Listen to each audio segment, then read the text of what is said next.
delighted to be able to join you this morning.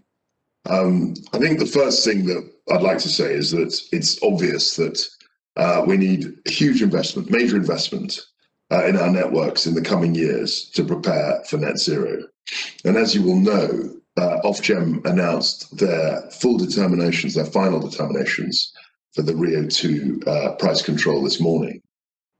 I don't think it's appropriate for me to go through the detail of Ofgem's decision today, but I do think that Ofgem have a particular job at the moment to try and ensure that we have some flexibility in the system.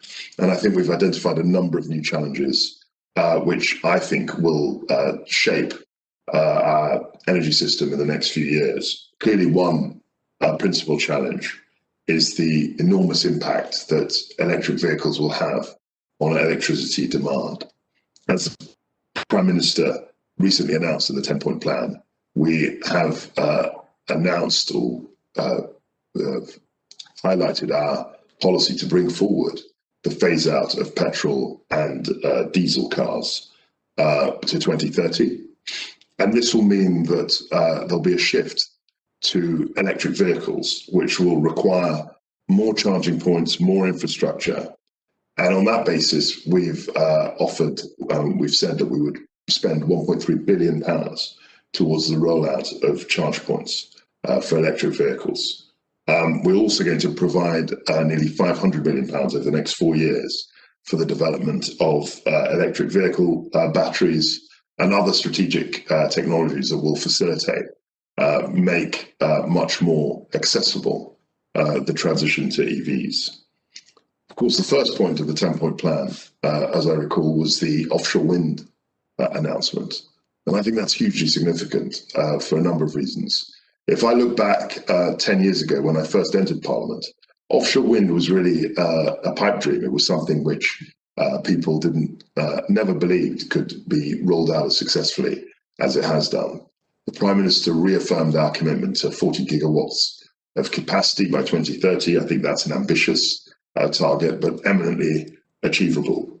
In July, I was privileged enough to launch the Offshore Transmission Network Review, which is looking at trying to link up different offshore wind capacity so that it can be landed perhaps just in one point in the United Kingdom, or a couple of points, but the point-to-point landing of and endless substations is something that we need to look at. And of course, in the round, in terms of the offshore network transmission system, we are also looking at multi-purpose interconnectors, which are absolutely vital in my view. They can source cleaner energy, and I think this will be very important for us to be able to achieve a net zero by 2050.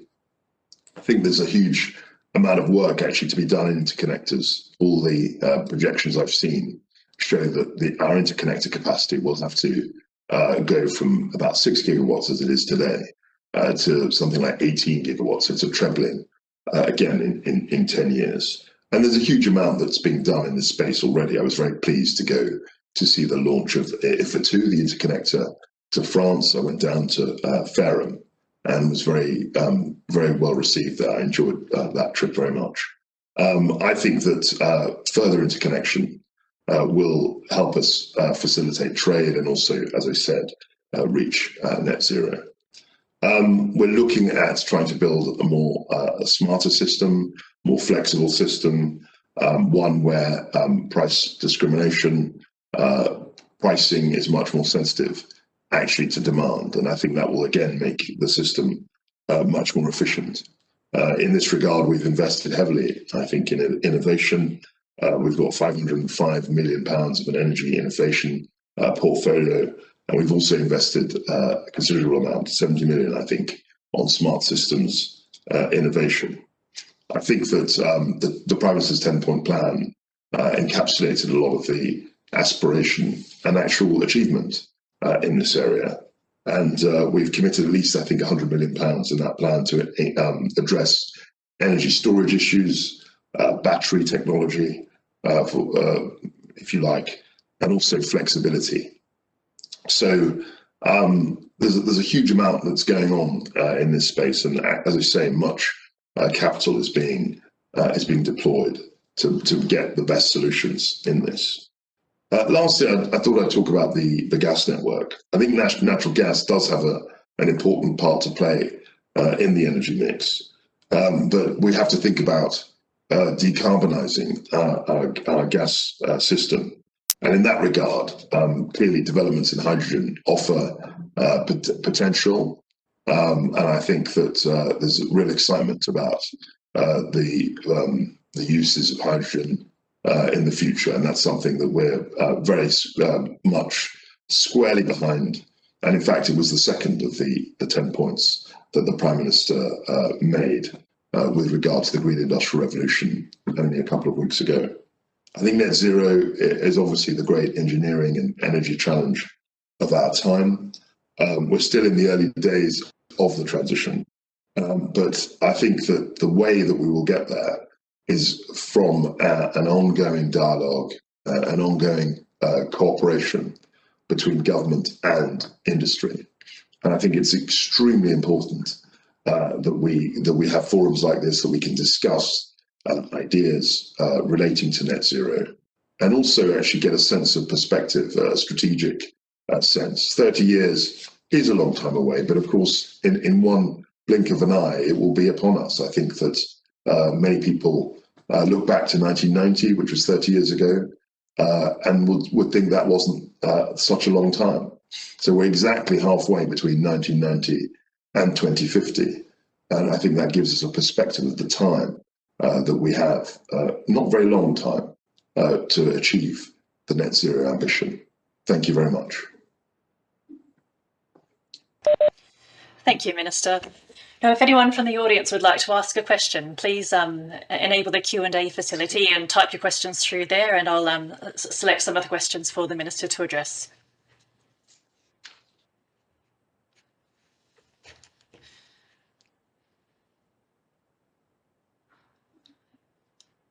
Minister, we have one question through. Thank you. The government's commitment to net zero is very welcome. Does the government have any plans to follow Denmark in not issuing any new licenses for oil and gas exploration? Well, we're having a licensing review as we speak, and we're looking at how we can refine the process. But there's no plan to follow Denmark. I mean, one of the things that I have to say is that Denmark produces about 1/8 of the amount of oil and gas that we produce. And their energy future and their energy needs are quite different from ours. Great. Thank you, Minister. Another question here. How will hydrogen be supported as part of decarbonising gas? I think hydrogen is a key, potentially a key element in that. One of the things that we're doing is we've got lots of pilot projects. I think at University of Kiel, they're looking at blending hydrogen into natural gas already. I think there are a number of schemes and projects where, as the Prime Minister said, we'd like to have a pilot hydrogen village and actually look at the effects of it in a local controlled way before we see a rollout. But it does have a huge potential. And of course, we've got a hydrogen strategy coming out in early next year, where we will be looking at the production of blue hydrogen, which is, as you know, derived from methane reformation, and also electrolyzer-produced hydrogen. Thank you. Another question here. Are there any thoughts on making the NHS and other public sector bodies to commit to 100% renewable energy supply? Absolutely. I mean, one of the things that was announced in the Green Homes Grant, when the Green Homes Grant was announced, was £1 billion to decarbonising the public sector buildings, essentially. So the whole decarbonisation effort in buildings, particularly, but also in institutions, if you like, is a big part of the government's plan. And we've committed, I think it was 2.9 billion in the manifesto to decarbonising the public sector footprint buildings, essentially. Wonderful, thank you. Another question here. We've heard lots about the energy white paper. Is there an update on when it will be published and when? Very soon. Very soon. We've committed to 2020, and as you know, 2020 only has 3 weeks left, so I'm hopeful that something happens in that space. Okay. Great. Could you advise on the UK's use of EV standards in infrastructure investment? In EV standard, I mean, what, electric vehicles? I'm not quite sure. Can you unpack the question for me? Sorry, electric vehicles. It might be too much more of a technical question for the team rather than for the minister. Well, no, I mean the EV standards in infrastructure. I mean the big thing about EVs, I'm not quite sure what the question is driving at, but the big things in terms of infrastructure are charging points, and we've committed to a much faster rollout of EV charging points. Great, thank you.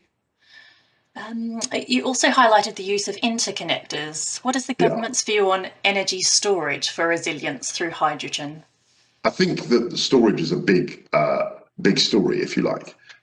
Clearly, we need to improve the technology of storage. We need to improve the efficiency of energy storage, and we've announced a number of schemes. There's also the Faraday Challenge, where we're actually encouraging innovators to drive technological progress in battery storage. There's no way that we can reach net zero without a significant improvement, I think, in the efficiency, the length of the life of the battery.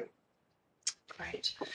And could the minister say more about the combination of home insulation and domestic heat pumps, please? So I think there are a number of things here. So there are two problems to decarbonising buildings. There's obviously one, which is the energy efficiency of the building itself, which relates to insulation. And the second decarbonising piece, if you like, is the source of the heat. Now, I think that heat pumps are a big part of that story, but heat pumps I don't think will be adopted by 100% of households by 2050. So that's where the decarbonisation of gas and the role of hydrogen comes in. But clearly, heat pumps, we're committed to really increasing rapidly the rollout of heat pumps. There is an issue about their cost. I think it's very similar to the EV issue, but we would want to encourage manufacturers and help them get the cost, reduce the cost, so that the transition to heat pumps is made easier. Okay, great. Will the forthcoming energy white paper support the CCC's sixth carbon budget published tomorrow? So, as you know, the energy white paper has taken a long time to draft, and I looked at a version of it last week. And of course, the CCC report, as you say, the sixth budget comes out tomorrow. So there is an issue of timing. I think that the energy white paper probably doesn't say that much about the report published tomorrow, given the fact that we've been spending a year and a half writing it. And I'm hopeful that it's close to publication, and I only saw the CCC report. Well, we haven't seen it yet. It's coming out tomorrow. Great, thank you.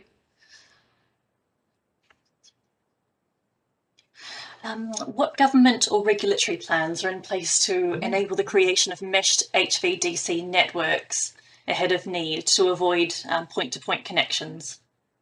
Well, this is one of the things that we're talking about. Ofgem have moved a long way in the last 5 years towards an offshore network transmission system, to looking at it, and that's clearly the way forward. But I can't prejudge what their consultation and the report will say. The review, it's called. Okay, lovely, thank you. And what is the minister's view on the role of natural gas in the next 10 to 20 years? As I said in my remarks, I think natural gas does have a role to play, but we have to acknowledge the fact that decarbonisation is a serious imperative, and I think that's where the role of hydrogen may well take a big part. As I've said, in the University of Kiel, they're looking at blending hydrogen into natural gas. And we're even looking at having a hydrogen-based gas system. And we've had these transitions in the past. I mean, I was talking to the new chair, the chair designate of National Grid, and we were discussing how in America they moved from town gas to natural gas. We moved from town gas to natural gas in the 60s and 70s, and there may well be a further evolution in terms of natural gas and the gas we use to heat our homes. Lovely, thanks very much. And across all networks, the rate of change required is quite high. How are you looking to support the development of skills in deploying infrastructure networks quickly enough? I think this is a key point, and that was one of the reasons why I, with Gillian Keegan, set up the Green Jobs Task Force, because we recognised Gillian Keegan is an excellent minister in the Department for Education. She's the skills minister, and we realised that there's a real need for BEIS, energy and education to come together to try and figure out some of these questions about the skills we need, the skills base, the kind of depth of training, and also the large pool of talent that we can draw upon. So it's something that we're very focused on. Wonderful. And electric vehicles have gotten off to a great start. Is the government planning to encourage the hydrogen fueled transport in the UK at the same scale? Yeah, so I think that electric vehicles have really, I wouldn't say taken off, but they're taking off. I mean, I look at the first electric vehicle I saw was in Israel in 2013, and it seemed very futuristic. And here in 2020, we've literally got thousands of EVs on the road. Hydrogen, I think, has a role to play, particularly in larger vehicles, heavy goods vehicles, and buses. But I think for hydrogen to catch up in terms of cars, I think there's a long way to go. And I think it'll be, I think the use of hydrogen will be for bigger modes of transport. Great, thank you. But many recognise that to achieve net zero, we need to adopt a whole systems approach, and clearly networks are an important part of this approach. Can the Minister comment on the best ways to progress an all-embracing whole systems approach? I think this is something that we focus on a great deal. I mean, we've had lots of roundtables with all sorts of industry players to work out how we can get a more flexible system. I think I'm very hopeful that we can revisit this potentially in legislation in the next couple of years. Who knows? We might even have an energy bill. Who knows? But I think that we're continuing talking about the role of the ESO, the role of Ofgem, and the kinds of institutions, if new ones are needed, that can actually land net zero. And flexibility obviously is a part of that too. Great, thank you. And probably following on from that, Minister, do you expect any major changes to networks regulation going forward? I expect some evolution in that. I'm not going to say whether I think there'll be changes in the law or when that'll happen, but clearly, a lot of the systems that we have, a lot of the legislation we have was designed before we had the net zero commitment. So I think things will evolve in that line. Great. Thank you. And should the energy regulator have an explicit net zero duty? I think look, as I've said, I think all the institutions we've created were before the net zero legislation was passed last year. And so given the fact that, net zero is now the law of the land, one would expect institutions to evolve to reflect that legislation. Wonderful. We're running out of time there, Minister. Thank you so much for your time. It's been an absolute honour to have you here today, and wish everyone a good rest of the conference.